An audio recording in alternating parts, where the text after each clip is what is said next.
Welcome to senior online study.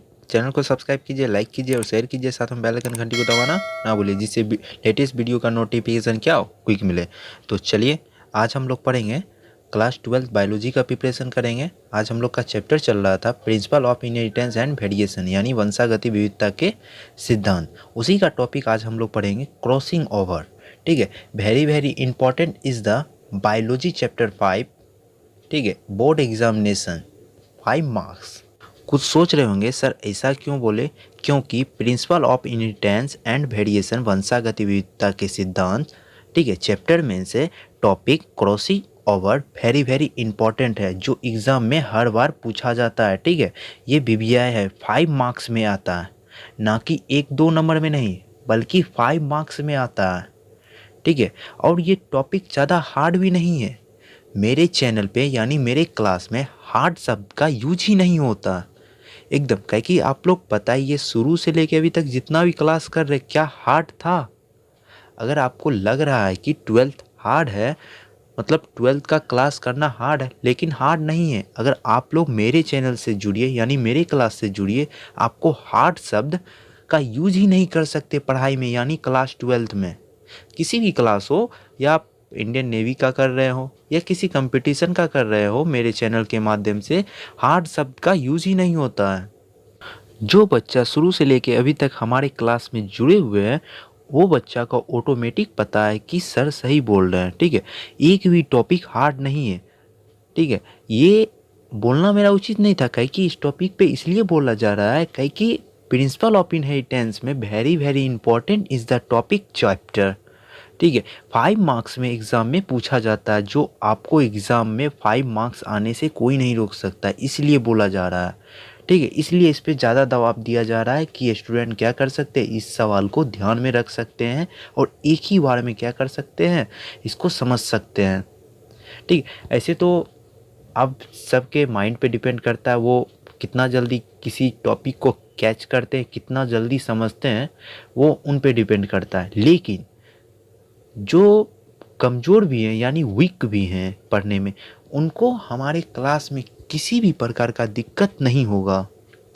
ठीक है, नहीं विश्वास है, जो व्यक्ति अगर जुड़े हुए तो उनको तो कहने के लिए तो कोई बात नहीं है। अगर जो नया जुड़ रहे हैं हमारे क्लास में, तो उनको ये कहना मेरा फ़र्ज़ है, शुरू से पहले मेरा क्लास का वीडियो देखिए। अगर आप डायरेक्ट आ रहे हैं किसी टॉपिक पे, तो आपको, हमें भी पता है कि आपको समझ में नहीं आएगा। ठीक है, अगर किसी क्लास में अगर हम जाएंगे, ठीक है, 5 लेसन 2 लेसन अगर नहीं पढ़े, ठीक है, एकाएक हम 3 लेसन में प्रवेश करेंगे बीच के टॉपिक में, क्या हमको समझ में आएगा? नहीं आएगा, क्योंकि हर टॉपिक एक दूसरे से क्या रहता है, कंसेप्ट रहता है। ठीक है, कनेक्ट रहता है। अगर वो टॉपिक याद नहीं हुआ तो ये टॉपिक समझ में नहीं आएगा, अगर वो टॉपिक नहीं समझे तो ये टॉपिक समझ नहीं आएगा। सब एक दूसरे से मिलता जुलता है। अगर आप पूरा क्लास देखिएगा ना, ऑटोमेटिक आप समझ सकते हैं, लेकिन हमारे चैनल के माध्यम से आपको किसी भी प्रकार का दिक्कत नहीं होगा, ये मेरी गारंटी है। आप लोग क्या कर सकते हैं, हर सब्जेक्ट में ज़्यादा से ज़्यादा क्या कर सकते हैं, मार्क्स ले आ सकते हैं। वो चाहे बायोलॉजी हो, वो चाहे फिजिक्स हो, या केमिस्ट्री हो, या अदर कंपटीशन का भी क्लास हो। ठीक है, किसी भी प्रकार का आप लोगों को हमारे चैनल के माध्यम से दिक्कत नहीं होगा। ठीक है, तो चलिए ज़्यादा डिस्कस नहीं करते हुए, जो हमारे चैनल के माध्यम से जुड़े हुए उनके लिए तो कोई बात नहीं है। जो न्यू जुड़ रहे हैं, तो सबसे पहले क्या कीजिएगा, डिस्क्रिप्शन में भी लिंक दे दिया गया है, आप लोग वहाँ से भी क्या कर सकते हैं, पूरा वीडियो देख सकते हैं, या प्लेलिस्ट में जाके क्या कर सकते हैं, वो चाहे आपको बायोलॉजी का क्लास का देखना हो, वो फिजिक्स का या केमिस्ट्री का या किसी और कंपटीशन क्लास का देखना हो, तो आप लोग को प्लेलिस्ट में सब कुछ मिल जाएगा। ठीक है, और साथ में एक जो और जानकारी, अगर आप लोग क्या कर सकते हैं, यूट्यूब के माध्यम से नहीं पढ़ सकते हैं, तो डिस्क्रिप्शन में सीनियर ऑनलाइन स्टडी का एप्लीकेशन भी उपलब्ध है। आप लोग वहां से एप्लीकेशन डाउनलोड करके क्या कर सकते हैं, हमारे चैनल के माध्यम से जुड़ सकते हैं। किसी भी प्रकार का आपको दिक्कत हो तो आप लोग हमारे जीमेल के माध्यम से भी क्या कर सकते हैं, मैसेज कर सकते हैं, या डायरेक्ट आप लोग कमेंट में जाके, ठीक है, कमेंट भी कर सकते हैं। ठीक है, और या नहीं तो आप लोग को लिंक दे दिया जाएगा, या नहीं तो किसी सोशल मीडिया के माध्यम से भी आप हमसे संपर्क कर सकते हैं। ठीक है, तो चलिए ज़्यादा डिस्कस नहीं करते हुए तो आज हम लोग अपना टॉपिक स्टार्ट करते हैं क्रॉसिंग ओवर यानी जीन विनिमय। तो चलिए देखते हैं डिफिनेशन क्या कहता है जीन विनिमय का। देखिए एक बार में डिफिनेशन याद होगा, ठीक है, एक बार में समझेंगे और 5 मार्क्स कैसे लाएंगे वो ट्रिक भी बताएंगे। ठीक है, तो चलिए देखते हैं डिफिनेशन। समजात क्रोमोसोम पर पाए जाने वाले जीन के जोड़े कुछ खंडों के लिए अदला बदली करते हैं तो उसे जीन विनिमय कहते हैं। ठीक है, क्रॉसिंग ओवर, ठीक है, कोई समजात जोड़ा, ठीक है, यानी जोड़ा, ठीक है, कोई भी है समजात क्रोमोसोम वो जोड़े में उपस्थित हैं लेकिन कुछ घंटों में, ठीक है, कुछ समय के लिए अपना क्या करते हैं, खंड अदला बदली कर देते हैं। एक स्थान से वो जाते हैं या एक स्थान से वो दूसरे स्थान क्या करते हैं, अदला बदली करते हैं। उसी को क्या कहते हैं, क्रॉसिंग ओवर कहते हैं यानी जीन विनिमय कहते हैं। ठीक है, समझे ना। कोई दिक्कत डिफिनेशन में समझने में किसी प्रकार का दिक्कत हो तो वो बोल सकते हैं। ठीक है, तो चलिए दिक्कत नहीं है ना, तो चलिए नेक्स्ट टॉपिक की ओर आगे बढ़ते हैं हम लोग। चलिए अब हम लोग जानते हैं जीन विनिमय का नामकरण करने वाले वैज्ञानिक कौन थे। ठीक है, तो जीन विनिमय का नामकरण करने वाले वैज्ञानिक थे मॉर्गन एवं कैलस थे, 2 व्यक्ति थे जिन्होंने कब किया था नामकरण, 1912 ईस्वी में बताया था। और ये भी बताया था कि समजात क्रोमोसोम के ऊपर जो जोड़े जो उपस्थित होते हैं जिन्हें क्या कहते हैं, एलील कहते हैं। ठीक है, कौन बताए थे, मॉर्गन एवं कैलस। ये वेरी वेरी इंपॉर्टेंट है, एग्जाम में ऑब्जेक्टिव में ये आ सकता है। ठीक है, ऑब्जेक्टिव में आ सकता है, एक से 2 नंबर में भी आ सकता है, या इस पर भी पूछ दिया जा सकता है, या किनके द्वारा नामकरण किया गया उनका भी नाम पूछा जा सकता है। दोनों का नाम देख लीजिए और इस पर देख लीजिए। ठीक है, यहाँ तक कि नहीं कोई दिक्कत नहीं है ना। तो चलिए आज थोड़ा लंबा क्लास चलेगा लेकिन ज़्यादा लंबा भी नहीं चलेगा, क्योंकि आज हम लोग को क्रॉसिंग ओवर से पूरा रिलेटेड पूरा ख़त्म करना है और 2 से 3 दिन के अंदर 5 लेसन चैप्टर भी क्लोज करना है। ठीक है, उसके बाद 6 चैप्टर हम लोग का चलेगा। ठीक है, तो चलिए नेक्स्ट टॉपिक की ओर बढ़ते हैं। नेक्स्ट टॉपिक है हम लोग का नॉन क्रॉसिंग ओवर। ठीक है, नॉन क्रॉसिंग ओवर के बारे में जानेंगे। नॉन क्रॉसिंग ओवर है क्या, यानी अजीन विनिमय। ठीक है, तो चलिए देखते हैं नॉन क्रॉसिंग ओवर यानी अजीन विनिमय। तो चलिए डिफिनेशन जानते हैं अजीन विनिमय। जीवों में नए गुण का संयोग या उत्पन्न होना, गुणों का अपरिवर्तित संयोग या पैतृक गुण का बनना ही अजीन विनिमय कहलाता है। समझे डिफिनेशन नॉन क्रॉसिंग ओवर, नहीं समझे ना, तो चलिए एक बार और रिपीट कर रहे हैं, देखिए समझ जाइएगा। जीवों में नए गुण का संयोग या उत्पन्न होना या गुणों का अपरिवर्तित होना या पैतृक गुण का संयोग होना ही क्या कहलाता है, नॉन क्रॉसिंग ओवर कहलाता है, यानी अजीन विनिमय कहलाता है। डायरेक्ट समझिए, पुत्र में पिता के द्वारा जो गुण का स्थानांतरण होता है, जो गुण पुत्र में जो जाता है वो गुण क्या होते हैं, अपरिवर्तित होते हैं। ठीक है, यानी गुण में कोई चेंजिंग नहीं होता है। ठीक है, और पैतृक गुण का बनना ही, जो पिता से जाता तो वही गुण ना भाई पुत्र में बनेगा ना, सेम गुण रहेगा ना कि पुत्र का एक अलग गुण उसमें बन जाएगा, ऐसा तो नहीं होगा ना। वही गुण बनता है जिसे क्या कहते हैं, नॉन क्रॉसिंग ओवर कहते हैं। ठीक है, समझ गए ना। ठीक है, तो चलिए नेक्स्ट टॉपिक की ओर बढ़ते हैं। जो न्यू स्टूडेंट हैं, ठीक है, आप लोग को किसी भी प्रकार का दिक्कत नहीं होगा, उसके लिए अगर आप इसी क्लास में अगर समझ जाते हैं तो अच्छी बात है, नहीं तो क्या कर सकते हैं, बैक क्लास का भी क्या कर सकते हैं, देख सकते हैं। वीडियो प्लेलिस्ट में है, सब कुछ दिया हुआ है, जाके देख सकते हैं। तो चलिए नेक्स्ट टॉपिक की ओर बढ़ते हैं हम लोग। नेक्स्ट टॉपिक है हम लोग का टाइप्स ऑफ क्रॉसिंग ओवर। ठीक है, टाइप्स ऑफ क्रॉसिंग ओवर। ऐसे 3 टाइप्स ऑफ क्रॉसिंग ओवर, ऐसे क्रॉसिंग ओवर 3 प्रकार के होते हैं। पहला single crossing over, second double crossing over, third multiple crossing over यानी एकल जीन विनिमय। ठीक है, दोहरी जीन विनिमय यानी बहु जीन विनिमय। ठीक है, 3 प्रकार के होते हैं। पहले हम लोग जानते हैं सिंगल क्रॉसिंग ओवर के बारे में। तो चलिए, सिंगल क्रॉसिंग ओवर क्या कहता है? एकल जीन विनिमय। चलिए डिफिनेशन जानते हैं। जब जीन विनिमय के समय गुणसूत्र की संख्या की लंबाई पर एक ही स्थान पर क्याजमा बनाती है, उसे एकल जीन विनिमय कहते हैं। ठीक है, नहीं समझे ना? देखिए 2 बार हर डिफिनेशन को रिपीट करेंगे, ठीक है, ऑटोमेटिक समझ जाइए। समझिए, गौर से समझिए। जब जीन विनिमय के समय गुणसूत्र की संख्या की लंबाई पर एक ही स्थान पर क्याजमा बनती है, उसे क्या कहते हैं? एकल जीन विनिमय कहते हैं। आप कुछ सोच रहे होंगे क्याजमा क्या होती है? क्याजमा होती है जब टूट के, ठीक है, टूट के जब फिर वहाँ से जुड़ने के बाद फिर से जब बनता है, उसी को क्याजमा कहते हैं। देखिए सपोज डेट समझिए, बता देते हैं। ठीक है, ये 2 गुणसूत्र हैं, ठीक है, 2 गुणसूत्र है, ये टूटा, ठीक है, ये टूट के जो बना, ये सिंगल क्याजमा बना रही है। देखिए लंबाई आ रहा है ना, ये सिंगल क्या बना रहा है? सिंगल क्याजमा बना रही है। फिर ये ऐसे आएगा, फिर ये ऐसे टूटेगा, फिर एक जुटेगा, ठीक है, इसी को कहते हैं क्या? क्याजमा कहते हैं। जब समजात क्रोमोसोम आपस में, देखिए दोनों एक समान आ रही है ना, देखिए ये भी क्रोमोसोम, ये भी क्रोमोसोम, एक समान गुणसूत्र, एक समान बराबर में आ रही है, लेकिन क्याजमा यानी जब टूटता है तो एक दूसरे में क्या होता है? मिलजुल कर फिर वो अलग हो जाता है। ठीक है, दोनों में जुड़ रहा है ना, टूटने के बाद दोनों में जुड़ने के बाद फिर दोनों क्या हो जाते हैं? अलग हो जाते हैं। उसी को क्या कहते हैं? क्याजमा। यही होता है क्याजमा। एक ही क्याजमा बन रहा है, फिर टूटेगा, यानी डबल क्रॉसिंग ओवर में क्या होता है? 2 बार टूटता है। अब जब बहुत सारे टूटते हैं तो वो आ जाता है मल्टीपल क्रॉसिंग ओवर के अंतर्गत। ठीक है, समझ गए ना? अब चलिए डबल क्रॉसिंग ओवर देखते हैं। सिंगल क्रॉसिंग ओवर में किसी प्रकार कोई दिक्कत नहीं है ना? फिगर के माध्यम से भी आप लोग को समझा दिया गया है।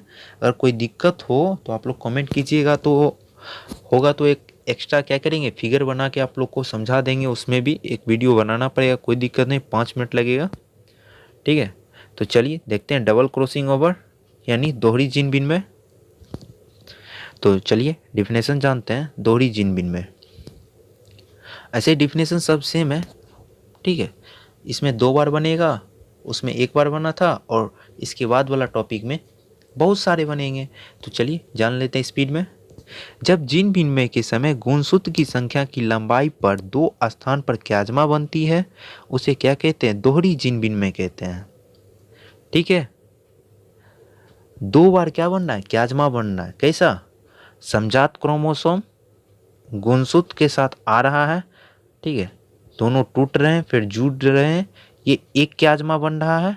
ठीक है, फिर दोनों एक साथ आ रहे हैं, फिर टूट के फिर ऐसे हो रहे हैं, ये दूसरा क्याजमा बना रहा है। ठीक है, दूसरा क्याजमा बना रहा है, इसी को क्या कहते हैं? क्याजमा कहते हैं, यानी डबल क्रॉसिंग ओवर के अंतर्गत ये फिगर आएगा। ठीक है, तो आप लोग बना लीजिएगा।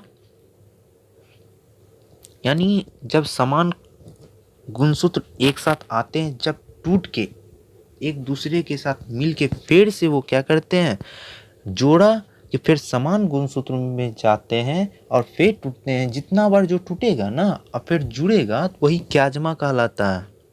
ठीक है, तो चलिए देखते हैं हम लोग नेक्स्ट टॉपिक देखते हैं। चलिए देखते हैं मल्टीपल क्रॉसिंग ओवर। जब जीन विनिमय के समय गुणसूत्र की, यहाँ होगा अधिक, ठीक है, अधिक हट गया है, की के बाद अधिक होगा, आप लोग लगा लीजिएगा अधिक। ठीक है, अधिक लगा लीजिएगा। चलिए डिफिनेशन फिर से पढ़ रहे हैं। जब जीन विनिमय के समय गुणसूत्र की अधिक संख्या की लंबाई पर 2 से अधिक स्थानों पर क्याजमा बनती है, तो उसे क्या कहते हैं? बहु जीन विनिमय यानी मल्टीपल क्रॉसिंग ओवर कहते हैं। ठीक है, तो देखिए मल्टीपल कैसे होगा?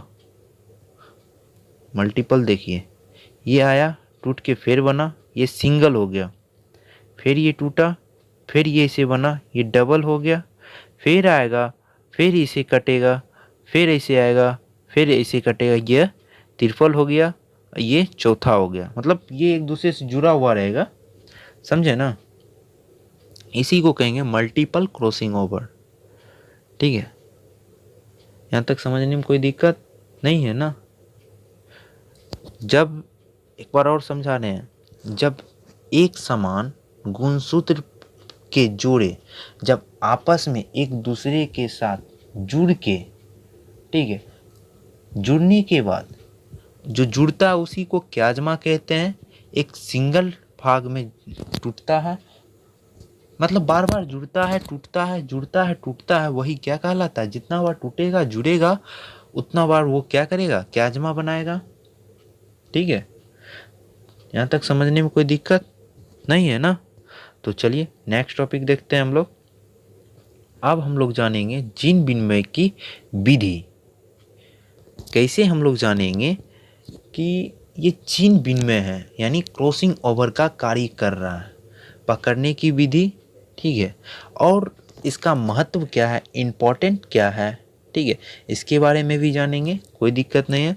तो पहले जानते हैं हम लोग जीन विनिमय की क्रिया विधि, यानी पकड़ने का तरीका। ठीक है, कोई दिक्कत नहीं है ना। हाँ, तो चलिए फर्स्ट टॉपिक देखते हैं। अर्धसूत्री कोशिका विभाजन में कोशिका 2 बार विभाजित होती है।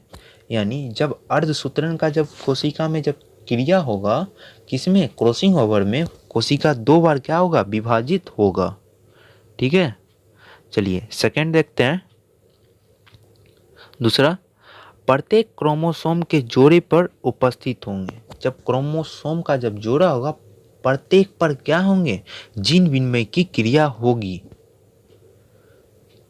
किस पे होगा, क्रोमोसोम के जोड़े पर जीन विनिमय की क्रिया होगी ही होगी। ठीक है, देखते हैं थर्ड। तो चलिए थर्ड टॉपिक देखते हैं हम लोग। जोड़े में मौजूद प्रत्येक क्रोमोसोम के 2 क्रोमेटिड क्या होते हैं, उपस्थित होते हैं। जब जोड़े में जब समजात क्रोमोसोम जब उपस्थित होते हैं तो प्रत्येक पे क्या होते हैं, क्रोमेटिड उपस्थित होते हैं। हर एक जोड़े पर 4 क्रोमेटिड क्या होते हैं, प्रेजेंट होते हैं। ठीक है, ये बात ध्यान रखना है, इसके बारे में नेक्स्ट जिक्र कर दिया गया है। तो चलते हैं नेक्स्ट देखते हैं क्रिया विधि। देखिए, है ना, एक समजात क्रोमोसोम पर 4 क्रोमेटिड क्या होते हैं, मौजूद होते हैं। जोड़ा में होता है समजात क्रोमोसोम, लेकिन प्रत्येक पर क्या होते हैं, 4 क्रोमेटिड मौजूद होते हैं। यानी जब जोड़ा में है तो एक पे क्या होंगे, 4 क्रोमेटिड होंगे, और सेकंड पे क्या होंगे, 4 होंगे। यानी जोड़े में 8 क्रोमेटिड होते हैं। ये बात समझिए, ऑब्जेक्टिव में आ सकता है। 2 समजात क्रोमोसोम के ऊपर कितने क्रोमेटिड उपस्थित होते हैं, 8। ठीक है, ना कि 4। अगर कहेगा 2 समजात क्रोमोसोम के किसी एक पर कितने क्रोमेटिड उपस्थित होंगे, तो इसका आंसर होगा 4। ठीक है, 4। ये बात ध्यान रखिएगा। चलिए नेक्स्ट देखते हैं। नेक्स्ट क्या कह रहा है, क्याजमा टूटकर आपस में कुछ खंडों की अदला बदली करते हैं।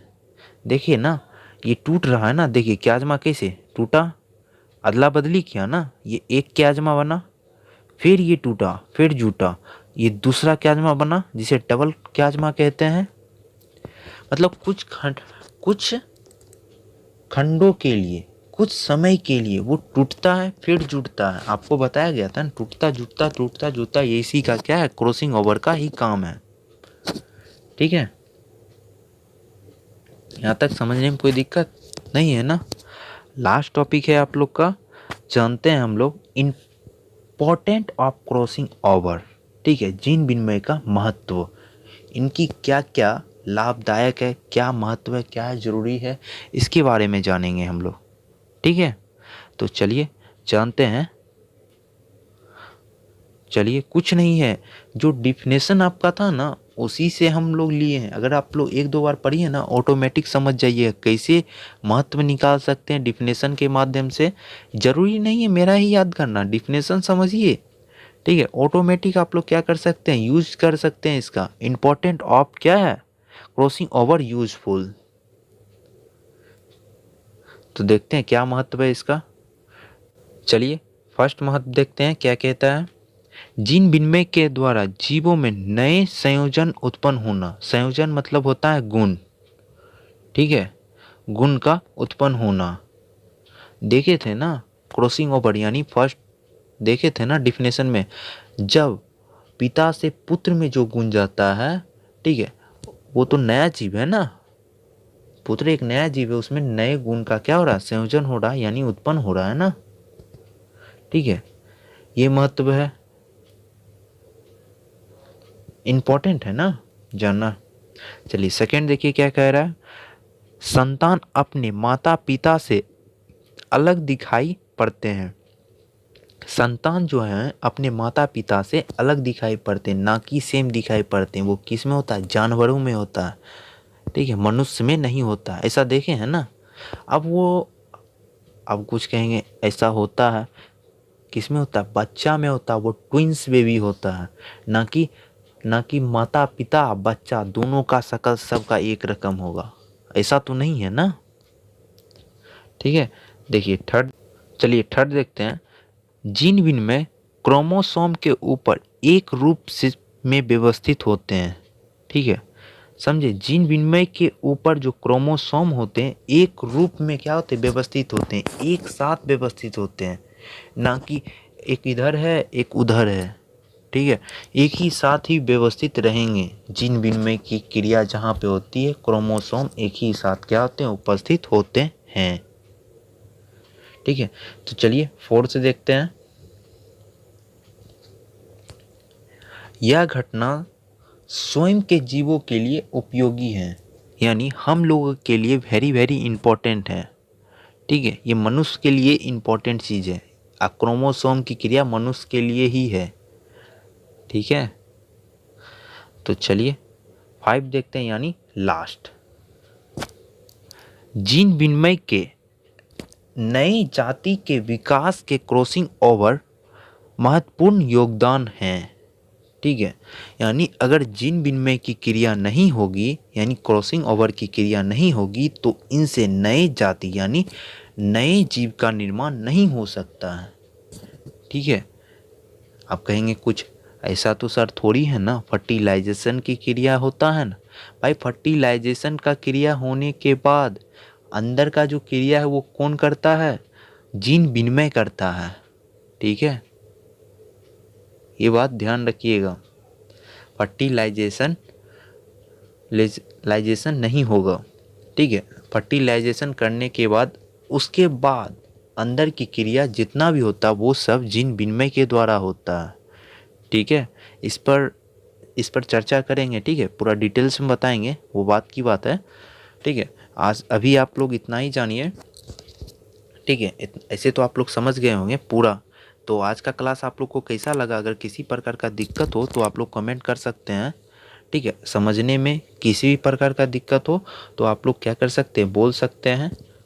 तो कोशिश कीजिए जितना ज़्यादा स्टूडेंट जुड़ेंगे ना, इसी तरह आप लोग को एकदम अच्छा से अच्छा क्या करेंगे, डिफिनेशन तैयारी करवाएंगे, जो आपको एग्ज़ाम में किसी भी प्रकार का दिक्कत नहीं होगा, ठीक है। आप लोग को पढ़ने में समझने में अगर डिफिनेशन में दिक्कत हो याद करने में तो आप लोग बोल सकते हैं।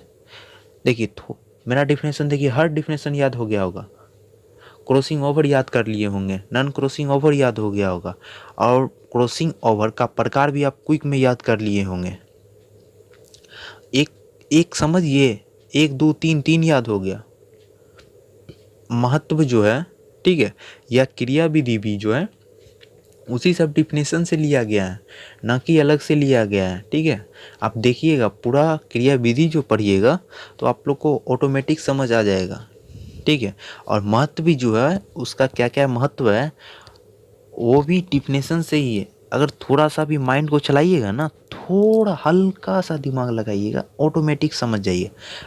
अगर समझना उतना, मतलब ज़्यादा दिमाग नहीं लगाना है तो ठीक है, ये सब समझिए, परिभाषा देखिए और एग्ज़ाम में लिख दीजिए और अच्छा से अच्छा मार्क्स लेके आ जाइए। आपको तो वहाँ अथी नहीं करना, एक्सप्लेन नहीं करना है ना, ज़्यादा डिस्कस में नहीं चलिए। और एक बात, आप लोगों ने हमारे चैनल पे इतना प्यार दिया, ठीक है, इतना जुड़े रहे, आप लोगों की मदद से हम लोगों ने 100 सब्सक्राइबर प्लस कंप्लीट किए हैं। लगभग सोचिए बहुत जल्द कंप्लीट हुआ है, लेकिन आप लोगों की मदद से ही ये हुआ है। और आप लोग कोशिश कीजिए, जितना ज़्यादा स्टूडेंट जुड़ेंगे आपको भी फ़ायदा होगा, ठीक है, और उन लोगों को भी फ़ायदा होगा जो घर बैठे हैं और अभी पढ़ाई नहीं कर पा रहे होंगे, क्योंकि कोविड-19 का चल रहा है, सभी कोचिंग इंस्टीट्यूट सभी बंद हैं। तो वो लोग क्या कर सकते हैं, फ्री ऑफ कॉस्ट क्या कर सकते हैं, यहाँ से लाभ उठा भी सकते हैं। और एक दो स्टूडेंट का हो सकता है आपके द्वारा भला भी हो जाए, वो भी बेहतर है, ठीक है, और आपके लिए भी बेहतर है। वो भी आपको दुआ भी देंगे ना, क्योंकि ऐसे माहौल में उनका पढ़ाई स्टॉप था। कोई व्यक्ति अगर मदद कर देता, भाई स्मार्टफोन है, बैठे हुए हो, कुछ नहीं कर रहे हो, तो इस चैनल के माध्यम से पढ़ो। एकदम कोचिंग की तरह पढ़ाया जाता है, एकदम अच्छा से आपको लगेगा कि हाँ हम कोचिंग में ही प्रेजेंट हैं, ठीक है। तो आप लोग कोशिश कीजिए कि ज़्यादा से ज़्यादा चैनल को फैलाइए, जिससे क्या हो, गरीब स्टूडेंट को अभी के टाइम में क्या हो, फ़ायदा मिल सके। फ्री ऑफ कॉस्ट है, कोई चार्ज नहीं है, ठीक है। और हम बहुत जल्द आप लोग को नोट्स भी क्या करेंगे, प्रोवाइड करेंगे, ऑब्जेक्टिव भी प्रोवाइड करेंगे। अगर किन्हीं व्यक्ति को अगर हमारे ग्रुप में जुड़ना है तो क्या कर सकते हैं आप लोग, डिस्क्रिप्शन में व्हाट्सअप नंबर शेयर कर सकते हैं, ठीक है, जिसके कारण होगा हम लोग क्या करेंगे, आपको अपने ग्रुप में जोड़ लेंगे, ठीक है। तो आज यहीं तक रहने देते हैं। कोशिश कीजिए जितना ज़्यादा स्टूडेंट जुड़ेंगे उतना बेटर रहेगा। और आप लोगों ने इतना प्यार दिया उसके लिए बहुत बहुत धन्यवाद। और हम लोग सीनियर ऑनलाइन स्टडी के सभी स्टूडेंट से ये गुजारिश है, आप लोगों का तहे दिल से बहुत बहुत धन्यवाद। लेकिन कोशिश कीजिए और सब्सक्राइबर बढ़े और गरीब बच्चे को क्या मिल सके, लाभ मिल सके, यही हम लोगों की कामना है। तो चलिए मिलते हैं हम लोग नेक्स्ट क्लास में, ठीक है। अच्छे से रहिए, मन से तैयारी कीजिए, ठीक है। Bye bye.